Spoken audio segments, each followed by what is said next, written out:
ಪಾಕಿಸ್ತಾನದ ಸಹವಾಸ ಮಾಡಿ ಕೆಟ್ಟ ಚೀನಾ. ಯುದ್ಧ ರಂಗದಲ್ಲಿ ಚೀನಿ ಬಾಂಬ್ಗಳು ಠುಸ್.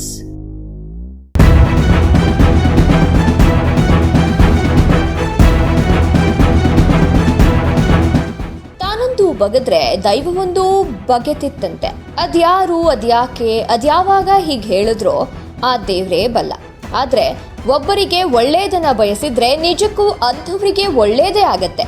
ಅದು ಬಿಟ್ಟು ಕೇಡು ಯೋಚಿಸಿದ್ರೆ ಈ ವಿಧಿ ಪಕ್ಕದಲ್ಲೇ ಕೂತು ತಾಂಡವವಾಡುತ್ತೆ. ಈ ಮಾತೀಗ ಚೀನಾದ ವಿಚಾರದಲ್ಲಿ ದಿಟವಾಗಿದೆ. ಹೌದು, ಪಾಪಿ ಪಾಕಿಗಳ ಒಟ್ಟಿಗೆ ಕೈ ಮಿಲಾಯಿಸಿದ ತಪ್ಪಿಗೆ ತನ್ನ ಬೊಕ್ಕಸಕ್ಕೆ ಬರ್ತಿದ್ದ ಹರಿವನ್ನ ತಪ್ಪಿಸಿಕೊಂಡಿದ್ದಲ್ಲದೆ ಜಾಗತಿಕ ಮಟ್ಟದಲ್ಲಿ ತನ್ನ ರಕ್ಷಣಾ ವಲಯದ ಮರ್ಯಾದೆಯನ್ನೇ ಚೀನಾ ಮೂರ್ಖಾಸಿಗೆ ಹರಾಜು ಹಾಕೊಂಡಿದೆ. ಮಾರ್ಕೆಟ್ನಲ್ಲಿ ಕಿಮ್ಮತ್ತಿದ್ದಾಯ್ತು ಚೀನಾ ನಿರ್ಮಿತ ಐಟಂಗಳಿಗೆ.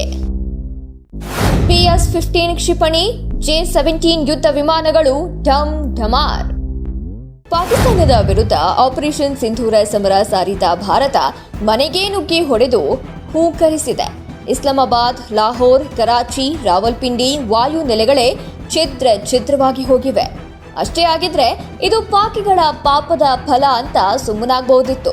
ಬಟ್ ತಾನು ಹಾಳಾಗಿದ್ದಲ್ಲದೆ ತನ್ನ ಕುಚ್ಚಿಕೂ ಗೆಳೆಯ ಚೀನಿಯರ ಮಾನವನ್ನು ಬೀದಿಯಲ್ಲಿ ನಿಂತು ಮೂರ್ಖಾಸಿಗೆ ಹರಾಜಾಕಿದೆ ಈ ಪಾಕಿಸ್ತಾನ. ಭಾರತದ ಮೇಲಿನ ದಾಳಿಗೆ ಪಾಕ್ ಚೀನಾ ನಿರ್ಮಿತ PS-15 ಮತ್ತು J-17 ಯುದ್ಧ ವಿಮಾನಗಳನ್ನ ತನ್ನ ಬಾಹುಬಲಿಗಳು ಅಂತ ಅಖಾಡಕ್ಕಿಳಿಸಿತ್ತು. ಬಟ್ ಭಾರತದ ಸ್ವದೇಶಿ ಅಸ್ತ್ರಗಳು ಈ ಚೀನಿ ಐಟಂಗಳನ್ನ ಮಕ್ಕಳ ಆಟಿಕೆಗಳಂತೆ ಹೊಸಕಿ ಹಾಕುವ ಮೂಲಕ ಜಾಗತಿಕ ರಕ್ಷಣಾ ವಲಯದಲ್ಲಿ ಮೇಡ್ ಇನ್ ಇಂಡಿಯಾ ಬಾವುಟ ಹಾರಿಸಿದೆ. ಭಾರತದ ಸ್ವದೇಶಿ ಅಸ್ತ್ರಗಳಿಗೆ ಫುಲ್ ಡಿಮ್ಯಾಂಡ್. ಆತ್ಮನಿರ್ಭರ ಭಾರತಕ್ಕೆ ಸಿಕ್ತು ಆತ್ಮಗೌರವ. ಸ್ಕೈ ಸ್ಟ್ರೈಕರ್ ಆತ್ಮಾಹುತಿ ಡ್ರೋನ್. ಪಾಕ್ ವಿರುದ್ಧ ಸಮರದಲ್ಲಿ ಭಾರತವನ್ನ ಅಕ್ಷೋಹಿಣಿ ಸೈನ್ಯದಂತೆ ಕಾದಿದ್ದು ಈ ಸ್ಕೈ ಸ್ಟ್ರೈಕರ್ ಆತ್ಮಾಹುತಿ ಡ್ರೋನ್. ಸುಮಾರು 5-10 kg ತೂಕದ ಬಾಂಬ್ಗಳನ್ನು ಹೊತ್ತು ಸಾಗಬಲ್ಲ ಸಾಮರ್ಥ್ಯದ ಈ ಡ್ರೋನ್ ಬಳಕೆ ಇದೇ ಮೊದಲು. ಬೆಂಗಳೂರು ಮೂಲದ ಕಂಪನಿ ಇಸ್ರೇಲ್ನ ಎಲ್ಬಿಟ್ ಸೆಕ್ಯೂರಿಟಿ ಜಂಟಿಯಾಗಿ ತಯಾರಿಸಿರುವ ಈ ಡ್ರೋನ್ ಪಾಕ್ ನೆಲೆಗಳ ಧ್ವಂಸಕ್ಕೆ ಹೆಚ್ಚಿನ ಸಂಖ್ಯೆಯಲ್ಲಿ ಬಳಕೆಯಾಗಿವೆ. ಉಗ್ರರ ನೆಲೆಗಳನ್ನ ಹುಡುಕಿ ಹೊಡೆದಿದ್ದು ಇವೇ ಡ್ರೋನ್ಗಳು. D4 anti drone system. DRDO ಸಿದ್ಧಪಡಿಸಿರುವ ಈ D4 ಆಂಟಿ ಡ್ರೋನ್ ಸಿಸ್ಟಮ್ ಶತ್ರುಗಳ ಡ್ರೋನ್ಗಳನ್ನ ಪತ್ತೆ ಮಾಡಿ ಸಂಹರಿಸುವ ಶಕ್ತಿಯನ್ನ ಹೊಂದಿದೆ. ಗಡಿ ದಾಟಿ ನುಸುಳಲು ಯತ್ನಿಸಿದ ಪಾಕ್ ಡ್ರೋನ್ಗಳನ್ನ ಖತಮ್ ಮಾಡಿದ್ದು ಇದೇ D4 ಸಿಸ್ಟಮ್. ಇದನ್ನ ಭಾರತದ ಐರನ್ ಜೋಮ್ ಎಂದೇ ಕರೆಯಲಾಗುತ್ತೆ. ಆಕಾಶ್ ಸಮಸ್ತ ಆಕಾಶಕ್ಕೆ boss. Advanced air defence control reporting system ಅಥವಾ ಆಕಾಶ್ ಕ್ಷಿಪಣಿಯನ್ನ ಭಾರತ್ ಎಲೆಕ್ಟ್ರಾನಿಕ್ಸ್ ಲಿಮಿಟೆಡ್ ಅಭಿವೃದ್ಧಿಪಡಿಸಿದೆ. ಈ ಆಕಾಶ್ ಬಾನಲ್ಲಿ ಶತ್ರುಗಳ ಡ್ರೋನ್ಗಳನ್ನ ಕ್ಷಣಾರ್ಧದಲ್ಲಿ ಹೊಡೆದುರುಳಿಸುವ ತಾಕತ್ತನ್ನ ಹೊಂದಿದೆ. ಬರಾಕ್ 8 MRS-AM.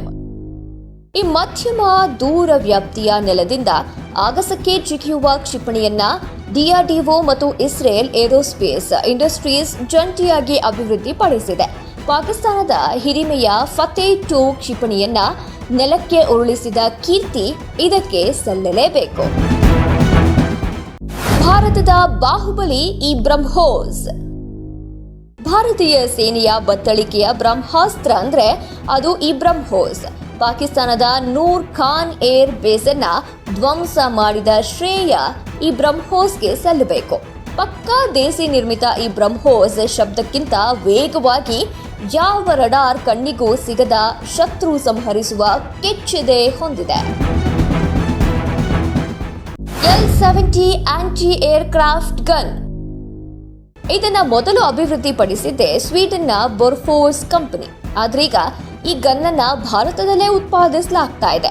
ಪಾಕ್ ಹಾರಿಬಿಟ್ಟ ಟರ್ಕಿ ನಿರ್ಮಿತ ಡ್ರೋನ್ಗಳನ್ನ ಸುಟ್ಟು ಬೂದಿ ಮಾಡಿದ್ದೆ ಈ L-70 ಗನ್ಗಳು.